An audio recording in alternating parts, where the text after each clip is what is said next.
बिस्मिल्लाहिर्रहमानिर्रहीम। अस्सलाम वालेकुम नाज़रीन, आप देख रहे हैं हमारा यूट्यूब चैनल तिब्बे अल शफ़ा टीवी। मैं आपका मेज़बान हकीम मोहम्मद ज़मान हैदर। नाज़रीन, आज बात होगी तद्दर और चंबल पर। तद्दर चंबल पुरानी से पुरानी हो, चाहे 20 साल पुरानी हो, इंशाल्लाह ये रोगन लगाने से 20 साला चंबल चंद दिनों बाद ख़त्म हो जाएगी।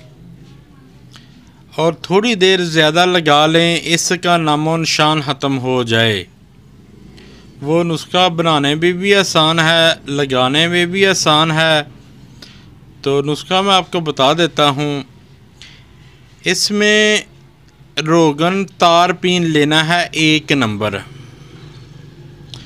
रोगन तारपीन 1 नंबर 50 ग्राम ले लें।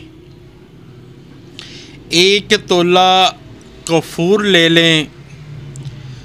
कफूर को अच्छी तरह पीस लें और रोगन इसमें मिला लें। किसी शीशे की बोतल लें और उसमें डालकर इनको अच्छी तरह हिलाएं। जब अच्छी तरह हल हो जाए, 2 दिन के लिए इसको महफूज करके रख दें।